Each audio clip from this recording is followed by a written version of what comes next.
咁我哋開始之前都有個祈禱啦，咁啊即係都係好匆忙咁樣，即係都多謝大家咁樣，即係一齊嚟分享，一齊嚟聽啦。咁我哋開始之前都有一個祈禱。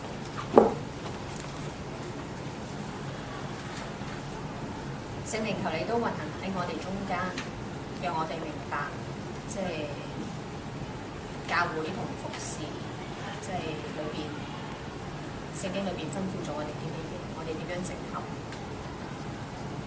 今日都透過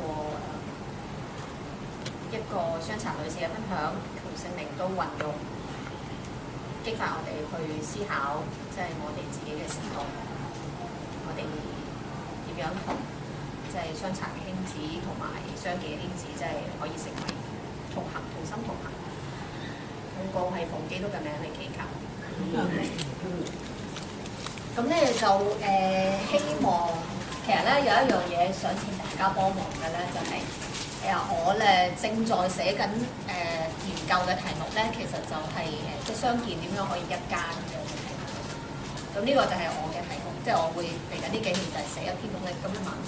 咁所以咧，其實如果你哋聽完啲主任學啊，或者我介紹一啲嘅人物啊，一啲嘅見解咧，你哋思考起任何嘅東西咧，都可以咧email 俾我咯。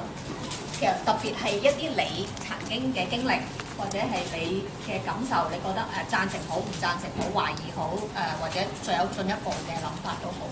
咁呢啲咧都會無論對我哋呢一個之後我講嘅課題咧，就依家咧就餐問餐食七餐清啊，跟住咗第一堂嘅咋，即係第二堂咧就得個題目嘅咋咁樣。咁所以咧就所以嘅好處咧就係、如果你哋諗嘅思考嘅題目就會幫手令到我可能仲有邊個嚟水啊？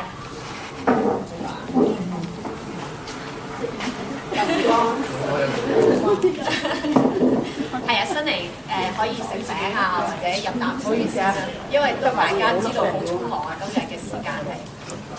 咁係啦，講都係嗰句啦，即係你哋思考咗啲乜嘢可以email 俾我，等我知道你哋諗嗰個關心嘅問題係乜嘢，咁就會令到我組織之後嘅題目啦嘅內容咧係好有幫助嘅，可能我係希望可以即係諗到一啲係你關心嘅問題咯。咁嚟緊呢4堂嘅設計咧，咁有個朗嘅都好需要係餐運餐食餐單程嘅。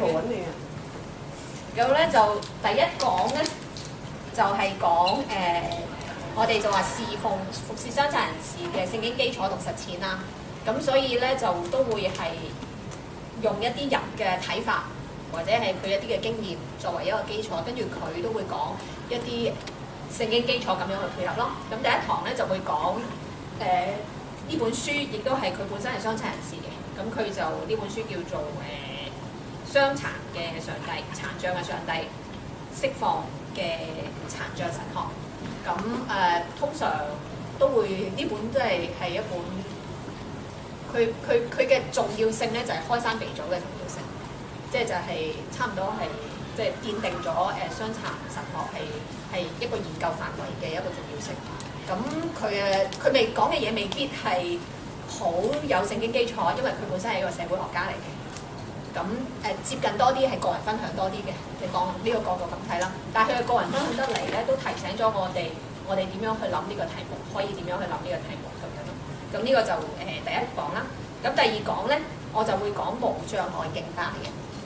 咁無障礙敬拜有冇聽過呢樣嘢？應該係近呢1-2年、2-3年有嘅一個本土呢個香港嘅一個運動，咁即係對傷殘人士傳福音咁樣咯。咁佢都有個聖經基礎嘅。咁我會分享，咁跟住又會講話我哋應該同方舟裏邊嘅關係係點樣，因為我哋都遇到好多情況係語言溝通唔夠嘅處境，即係佢可能唔係話弱智，但係佢講唔到咧，即係你好難同佢有，即係咁點為之敬拜，點為之同佢相交咧？咁即係思考呢個題目啦。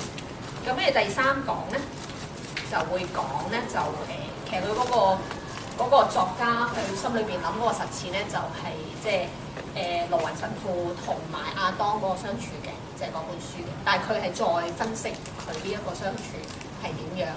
咁嗰個作家係一個荷蘭嘅作家，叫做 Hans Reinders。咁佢本身即係依家佢都仍然係寫緊書嘅。咁佢寫咗一本就係點樣同一個好嚴重弱智，點樣同一啲嚴重弱智嘅人去做朋友。咁中間嘅朋友其實係咩意思咧？咁樣咁佢就講呢個題目。咁因為我估計啦，以我方舟人嘅經驗咧，就係、好多時難處咧，就同相見同行嘅難處咧，就去到嗰個位咧，就係即係大家嗰個能力差異好，譬如話我曙光冇問題，曙光咪嚇咁樣，根本同我哋差唔多咁樣，即係咪啊？咁但係如果同啲即係佢又生得好病重啊，抽筋抽到冇晒精神啊，即係佢根本都冇咁嘅精神去同你 interact 啊，咁聽聖經又聽唔入，即係一啲即係好 dependent 或者即係嘅人嘅相處嘅時候，我哋應該點樣思考？即係嗰種即係佢嘅 dependence 同埋佢嗰種好無能嘅一個處境咧。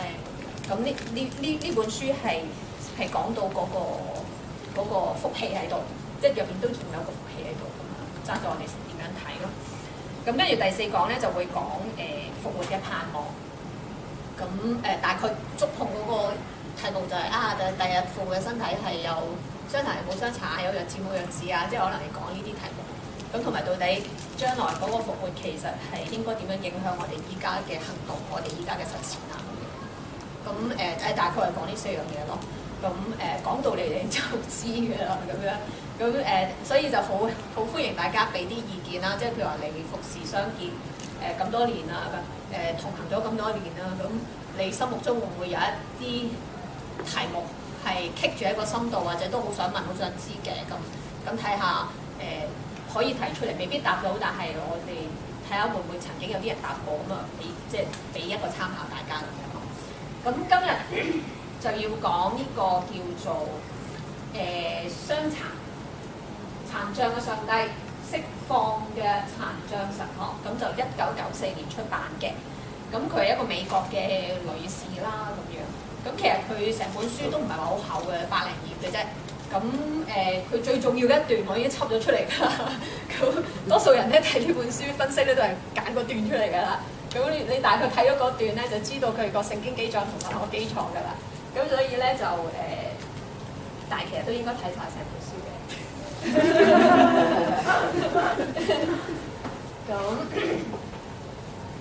咁你細味下咯喎，字字珠璣嘅都。透過展示他受傷嘅手足，給他驚慌嘅朋友，呢個他係指耶穌啦。復活嘅耶穌揭示他是一位傷殘嘅神。耶穌作為復活嘅救主，叫他驚慌嘅友伴咧，藉住受傷嘅印記去認出他，亦都認出佢哋嘅友伴跟神嘅關係，就係佢哋嘅救恩啦。呢位傷殘嘅神唔單從天降臨，亦都揭示咗新人類，就係完整嘅人格，係完全跟傷殘經歷吻合嘅。咁有幾個重要嘅，即係就係我揀低咗係受傷嘅印記啦。呢個係佢嘅亮光嚟嘅。佢睇呢段經文嘅時候，咁隔離嗰本書就只不過係中意幅圖嘅啫，就係、基督傷殘手嗰個印記就係嗰個印記，嗰、個印記係令到佢去講話呢個神係一個傷殘嘅神，咁就憑住呢個身體嘅記號去講出呢樣嘢。咁我希望一陣間我可以將佢嘅經歷講俾你哋聽嘅時候咧，你哋會多啲明白點解佢咁緊張呢個印記。而家呢個印記喺佢心目中係咁重要到咧佢。講神咧係全能嘅神咧係殘障，點解咁緊張要咁樣去講先至？即係佢心目中渴想嘅一樣嘢，佢心目中嘅需要嘅嘢。咁當我第一次聽神是殘障的咧，都有啲震撼，會唔會係都係有啲震撼？好似好難理